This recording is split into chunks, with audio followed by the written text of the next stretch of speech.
Mas calma, antes da gente apresentar o filme, precisamos primeiro apresentar o trabalho, né?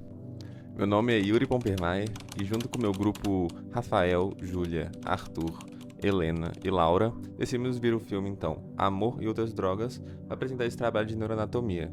A relação desse filme com neuroanatomia é bastante perceptível, uma vez que a trama gira em torno da protagonista principal, a Meg, que possui Parkinson, mesmo uma idade bem jovem. Parkinson, que é uma doença degenerativa, ou seja, vai piorando com o tempo, afeta toda a vida de Meg, desde fazer as coisas mais simples até as mais complicadas. E nesse filme é abordado principalmente como afeta a vida amorosa dela. Então, para explicar um pouquinho mais sobre a obra, vamos explicar um pouco mais sobre a doença que ela gira em torno, o Parkinson.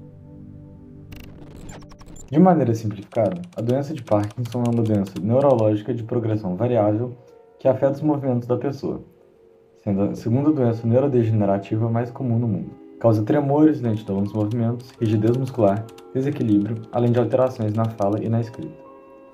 O tremor afeta os dedos ou as mãos, mas pode também afetar o queixo, a cabeça ou os pés. Pode ocorrer num lado do corpo ou nos dois, e pode ser mais intenso num lado do que no outro. O tremor ocorre quando nenhum movimento está sendo executado, e por isso é chamado de tremor de repouso. Outros sintomas podem estar associados ao início da doença: rigidez muscular, redução da quantidade de movimentos, distúrbios da fala, dificuldade para engolir, depressão, dores, tontura e distúrbios do sono, respiratórios e até urinários. Até o momento, não existe cura para a doença, porém, ela pode e deve ser tratada, não apenas combatendo os sintomas, como também retardando seu progresso.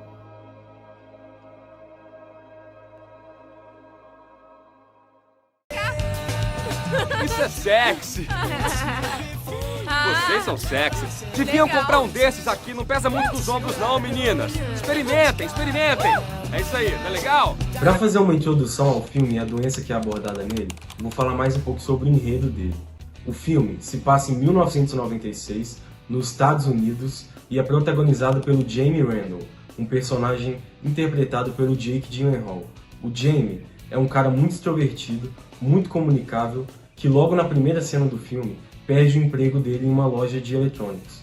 Só que graças ao irmão dele, ele consegue uma entrevista de emprego na Pfizer.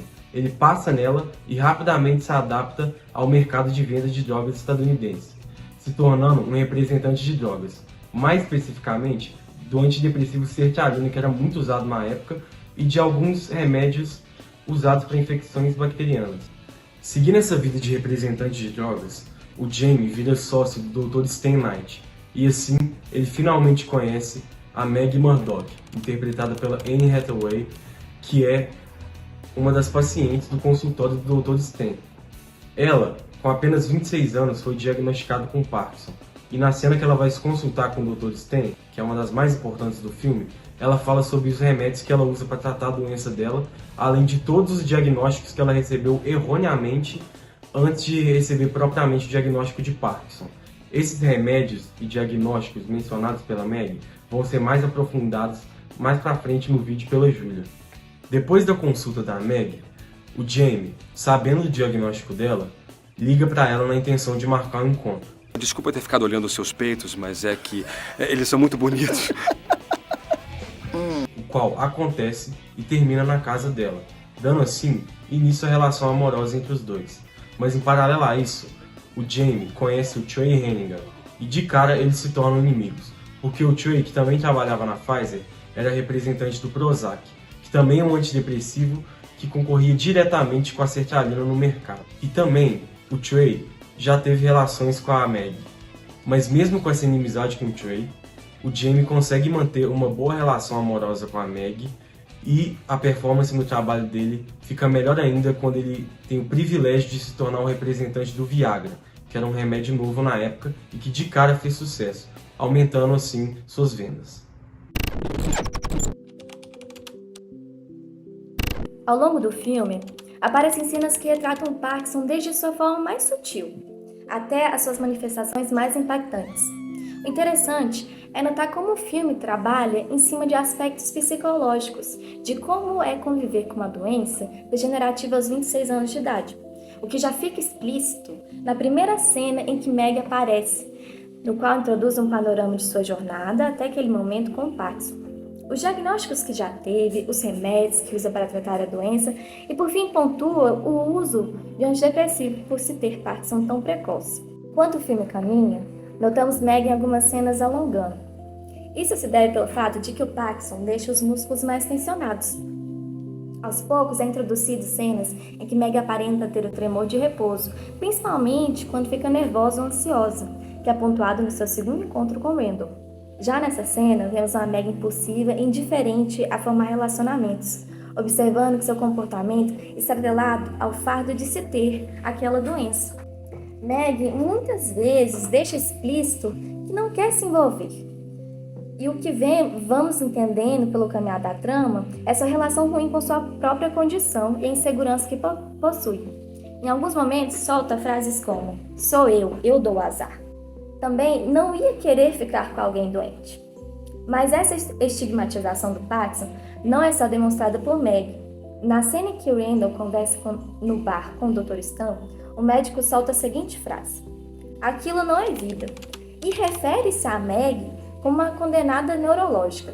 Apesar disso, Randall e Meg ficam juntos, explorando de forma sensível as inseguranças de cada um e crescendo como pessoas.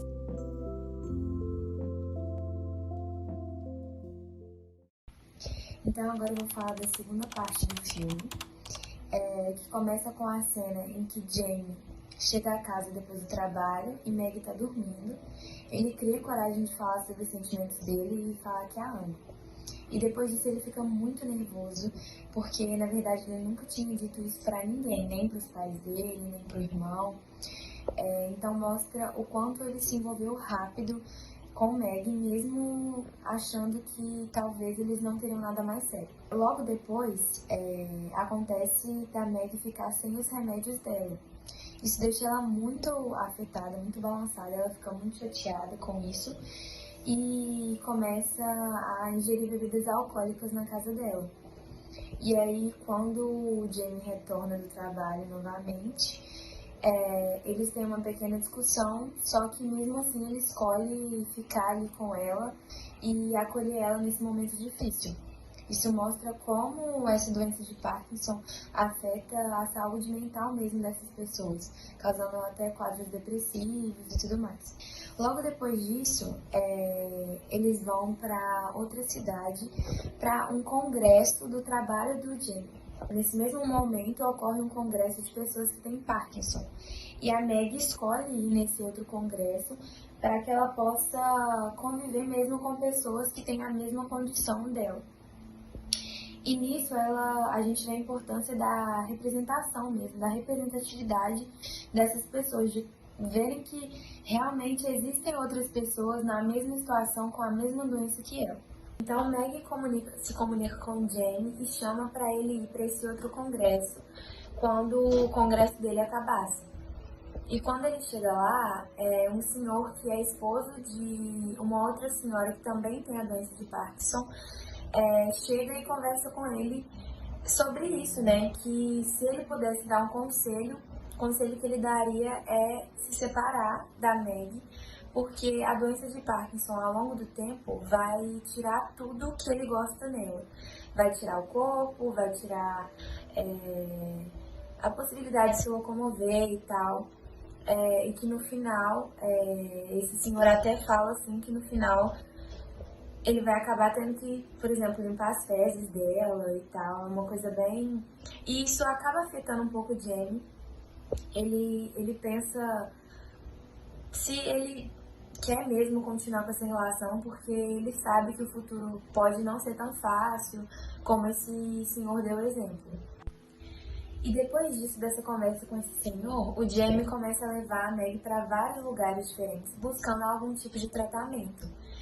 E ao longo do tempo, Meg vai percebendo como ele fica nervoso em situações em que os médicos não puderam comparecer ou que o tratamento não tinha tanta possibilidade assim de surtir efeito.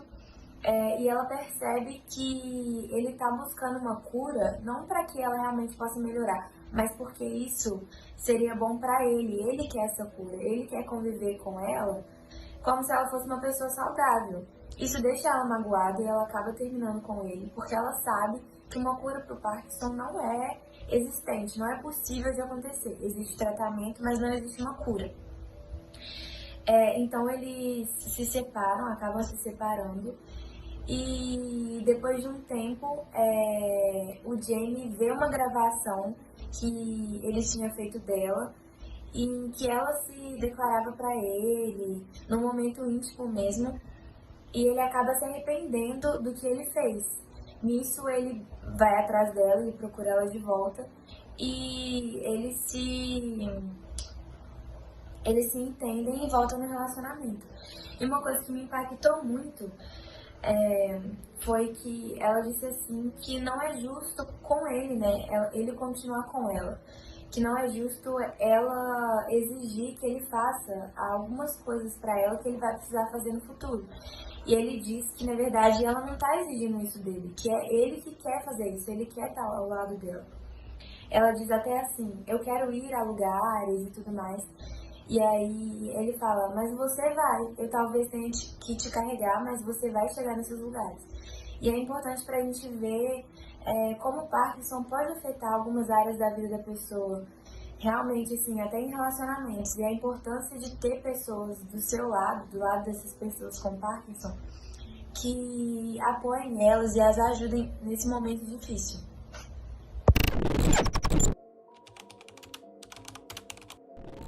Caminhando para a metade final, a trama se torna mais tensa. Vemos Meg sem remédios e a dificuldade do dia a dia. Na falta dos remédios, Meg começa a ter movimentos mais lentos e dificuldade em realizar movimentos finos, como, por exemplo, cortar uma foto, ou então abrir o pote de remédio, servir a bebida no copo. Daí já vemos toda a frustração dela em lidar com aquilo, de se sentir limitada, o que é explicitado logo depois, quando Meg e Randall brigam. Nesse ponto, vemos que a perspectiva de Meg sobre a doença já é outra. Ela entende que Parkinson faz parte dela mesma e de quem ela é. O que puxamos, e relacionamos alguns depoimentos que apareceram algumas cenas antes, naquela mesma anticonvenção em que Meg foi. Naquele grupo de pessoas de Parkinson, ouvimos frases como: você precisa entender que ainda é você mesmo, que você existe e que a vida continua. E a vida é bonita. E essa é a virada de chave que Meg tem. Outra frase importante, impactante, é de um senhor que relata sobre a sua batalha. É uma batalha constante tentando manter alguma dignidade na vida social. E para superar isso, você sobrevive com o que tem. E como eu disse, é o que relaciona todo o processo de Meg de se abrir para os outros e lidar com o que ela é, com o que ela tem. Ela é aquilo e ela vai lidar com isso. Amor e outras drogas é sobre isso. Toda dor de lidar com um ser não normal e como as pessoas irão te ver como indivíduo quando é portador de uma doença degenerativa. No mais, nos mostra a importância de se identificar com pessoas parecidas e de se aceitar, além de desmistificar o ter Parkinson, já que apesar das dificuldades diárias, a sua essência ainda está ali.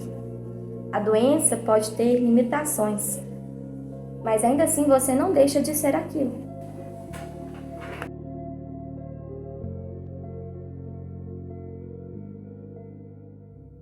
Da causa neurológica da doença de Parkinson, ela ocorre por causa de uma redução nas concentrações de dopamina no estriado, em decorrência da perda progressiva dos neurônios dopaminérgicos da parte compacta da substância negra, uma estrutura bilateral do mesencéfalo localizada mais especificamente nos pedúnculos cerebrais. Essas células produzem a substância dopamina, que conduz as correntes nervosas, neurotransmissores, ao corpo.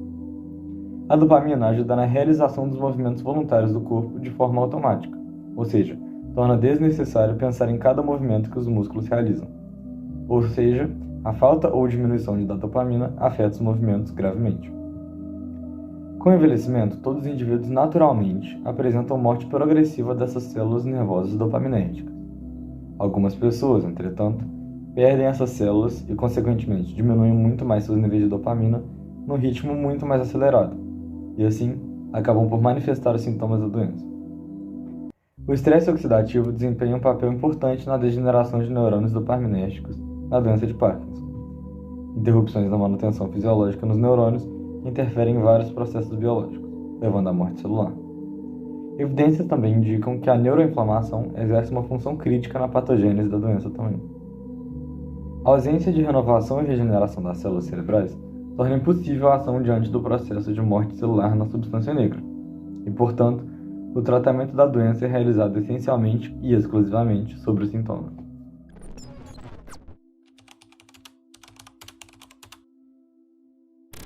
Além disso, no filme trata quais são os remédios tomados pela personagem para o tratamento da sua doença. O primeiro é o remédio Sinemet, que combina um inibidor da descarboxilase de aminoácido aromático com um precursor metabólico da dopamina, o que ajuda com seus sintomas de Parkinson. Além disso, a Meg faz uso da domperidona, um fármaco antidopaminérgico que a ajuda com as náuseas. Também tem o Artane, um anticolinérgico que faz efeito inibitório direto sobre o sistema nervoso parasimpático, o que também ajuda na diminuição dos tremores da doença. Por fim, a personagem também faz uso do medicamento Prozac, que aumenta os níveis de serotonina no cérebro por impedir a recaptação desse neurotransmissor. No entanto, ela não faz uso desse remédio para ajudar com sintomas de Parkinson, e sim para ajudar com sintomas da depressão, tendo em vista que ela passa por momentos muito difíceis em razão do seu diagnóstico. O filme também aborda como o diagnóstico de Meg foi bem impreciso inicialmente, de forma que ela demorou a ser diagnosticada com, de fato, Parkinson. Isso porque essa doença em pessoas mais jovens como ela é mais raro, de forma que os médicos que estavam fazendo o seu diagnóstico consideraram várias outras doenças antes do Parkinson. Dentre essas doenças, Meg foi primeiramente diagnosticada com a doença de Wilson e depois com a doença de Huntington, em que ambas as doenças afetam o controle da coordenação motora e provocam tremores e distonia. Pelo fato do Parkinson também afetar o controle da coordenação motora, os diagnósticos foram confundidos e, portanto, os médicos pensaram nessas doenças antes do Parkinson.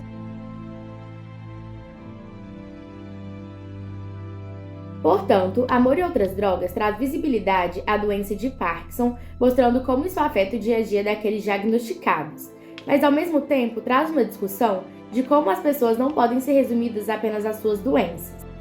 Em uma fala do filme, a personagem Meg ressalta: "Eu tenho Parkinson, mas o Parkinson não é minha vida." Tal fala é muito importante para a gente refletir sobre o rótulo diagnóstico, ou seja, quando uma pessoa é diagnosticada com uma doença e a partir daquele momento a doença vira sua característica principal, de forma que a pessoa é resumida àquilo, sendo que não deve ser. A vida da pessoa vai muito além do seu diagnóstico. Então, é válido reconhecer a importância desse filme nesses aspectos.